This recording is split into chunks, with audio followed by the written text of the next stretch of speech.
अस्सलाम वालेकुम, मैं हूँ रिजवान अशरफ। कल फैसल आबाद के एक इलाके जड़ावाला में बड़ा अफसोसनाक वाक़या पेश आया। वहाँ पर तौहीन मज़हब, तौहीन कुरान, तौहीन रिसालत का इल्ज़ाम लगाकर और इसकी एक अहम तरीन इशू को उठाकर जिस तरीके से वहाँ पर तोड़ फोड़ की गई, जलाओ घराव किया गया और चर्चों को आग लगाई गई, जो मसीही लोग हैं उनकी इबादत गाहों को जला दिया गया। ये वाक़या क्या है? ये किस तरह से वाक़या सामने आया? इसके पीछे क्या वजूहात हैं? और ये जो तौहीन मज़हब और तौहीन रिसालत का इल्ज़ाम लगाया गया, इसकी हकीकत क्या है? उसके बाद किस तरह का रद्द-ए-अमल सामने आया इंतज़ामिया की जानिब से, आवाम की जानिब से, और इस वक्त वहाँ पर ताज़ा तरीन सूरत हाल क्या है? ये इन्फॉर्मेशन आज मैंने आपके साथ शेयर करनी है। पहले तो मैं आपको बता दूं कि ये इलाका है फैसलाबाद का जड़ावाला, और वहाँ पर ये एक छोटा सा मोहल्ला है जिसको ईसा नगरी के नाम से जानते हैं। ईसा नगरी के नाम से ये इलाका है, छोटा सा मोहल्ला है, और यहाँ पर जो क्रिश्चियन कम्युनिटी है वो काफ़ी तादाद में रहती है। इर्द गिर्द के जो इलाके हैं वहाँ पर बड़ी तादाद में मुसलमान भी रहते हैं। और ये पाकिस्तान में इसी तरह से होता है कि किसी भी इलाके में छोटी सी क्रिश्चियन कम्युनिटी रहती है और इर्द गिर्द जो इलाका होता है वहाँ पर मुसलमान रहते हैं। ये पाकिस्तान में इसी तरह से एक रवायत है, या इसी तरह से आप कह लें कि इनका रहन सहन होता है मुख्तलिफ इलाकों में। तो यहाँ पर वाक़या पेश क्या आया? 2-3 स्टोरियाँ इस हवाले से हैं जो इस वाक़े की वजह बना। 2-3 स्टोरियाँ। पहली स्टोरी ये है कि वहाँ पर अब क्योंकि इसकी तहकीकात हो रही है, इसकी इन्वेस्टिगेशन स्टार्ट कर ली गई है, बहुत सारे लोगों को पकड़ा गया है। जिन लोगों ने ये जलाओ घेराव किया, तोड़ फोड़ की, उनको भी पकड़ लिया गया, और जिनके ऊपर ये इल्ज़ाम लगा है तौहीन मज़हब का और तौहीन रिसालत का और तौहीन कुरान का, उनको भी पकड़ा जा रहा है। उनके ख़िलाफ़ भी कानून के मुताबिक कार्रवाई होनी है और FIR भी काट दी गई है। अब 1-2 स्टोरियाँ जो है वो क्या है?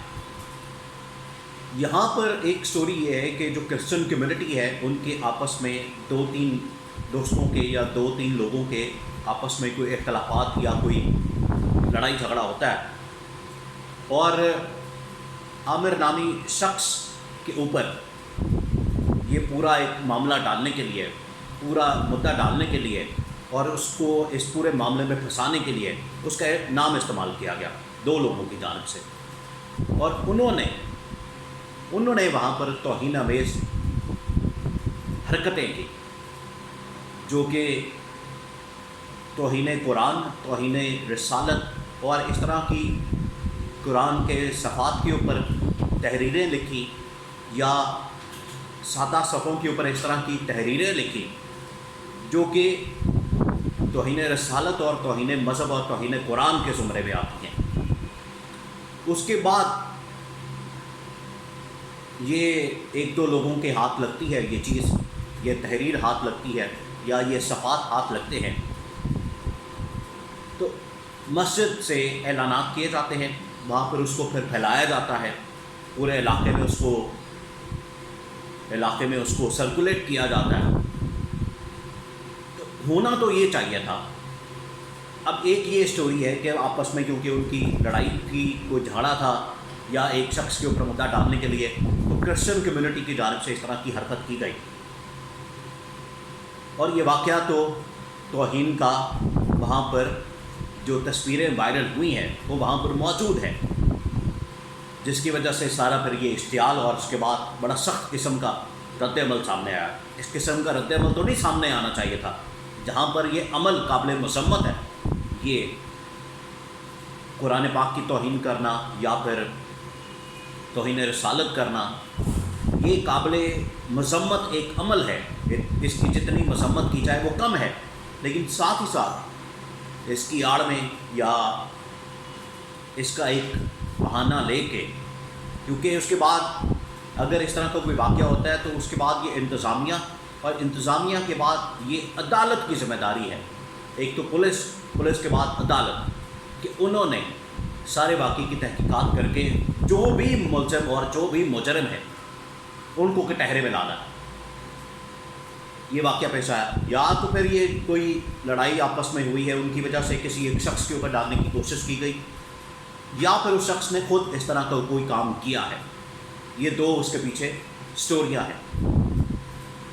اب جیسے ہی واقعہ ہوتا ہے تو اس کے بعد مسجد سے اعلانات اور مسجد سے اس حوالے سے لوگوں کو بلانے کا سلسلہ شروع ہوتا ہے، لوگوں کو اکٹھا کرنے کا۔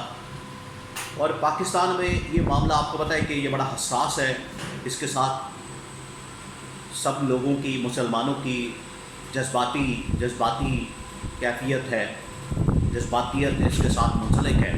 تو جیسے یہ واقعہ پیش آتا ہے تو وہاں پر لوگوں کو اکٹھا کیا جاتا ہے، لوگ وہاں پر پھر اکٹھے ہوتے ہیں، اور اکٹھے ہو کے تو وہاں پر جلاؤ گھیراؤ کرنا شروع کر دیتے ہیں اور خود سے قانون کو ہاتھ میں لے لیتے ہیں۔ یہ جو خود سے قانون کو ہاتھ لینے والی بات ہے، یا خود سے اس چیز کا فیصلہ کرنا، خود سے دیکھیں کیا تو یہ 2-3 لوگوں نے ہے، تو اس کی تو تحقیقات ہونی چاہیے۔ پولیس وہاں پر پہنچی بھی، انہوں نے کام ڈاؤن کرنے کی کوشش کی، لوگوں کا غصہ تھوڑا ٹھنڈا کرنے کی کوشش کی، لیکن لوگ پھر کنٹرول میں نہیں آئے۔ تو یہاں پر لوگوں نے پھر خود قانون میں ہاتھ لے کے جو ان 2-3 لوگوں کا جو عمل تھا، اس کی وجہ سے پوری کی پوری کرسچن کمیونٹی کے اوپر ہلہ بول دیا اور حملہ کر دیا، جس کی وجہ سے وہاں پر چرچوں کو آگ لگا دی، ان کی عبادت گاہوں کو آگ لگا دی، وہاں پر لوگوں کے گھروں میں جو کرسچن کمیونٹی ہے ان کے گھروں میں گھس گئے، وہاں پر توڑ پھوڑ کی، وہاں پر جلاؤ گھیراؤ کیا، تو ایک بڑے پیمانے پر وہاں پر نقصان کیا۔ جانی نقصان تو نہیں ہوا، لیکن مالی طور پر، اور وہاں پر جو ان کے جو گھر ہیں، ان کی عبادت گاہیں ہیں، ان کو نقصان پہنچایا، چلایا گیا، جلاؤ گھیراؤ کیا گیا۔ اس کے بعد پھر انتظامیہ کو ہوش آتی ہے جب یہ پوری ویڈیو وائرل ہوتی ہے پوری مختلف سوشل میڈیا پلیٹ فارمز کے اوپر۔ اس کے بعد پھر انتظامیہ بڑے لیول پر حرکت میں آتی ہے، وہ پھر جا کے وہاں پر چیزوں کو کنٹرول کرنا شروع کرتے ہیں۔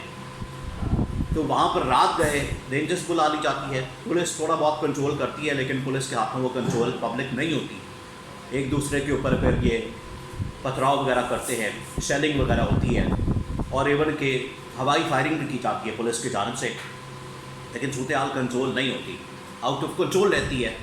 پھر رات کے وقت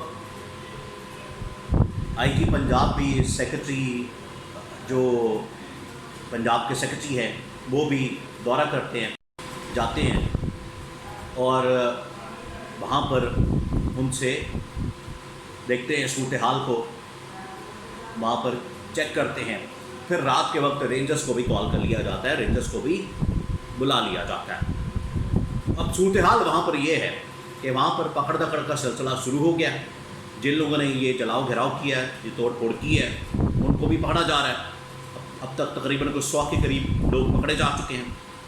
دوسرا یہ کہ جو یہ کرنے والے لوگ تھے جنہوں نے یہ توہین کی ہے، ان کو بھی پکڑا جا رہا ہے، اریسٹ کیا جا رہا ہے، اور ان کے لیے بھی چھاپے مارے جا رہے ہیں تاکہ ان کو بھی پکڑا جائے، اور قانون کے مطابق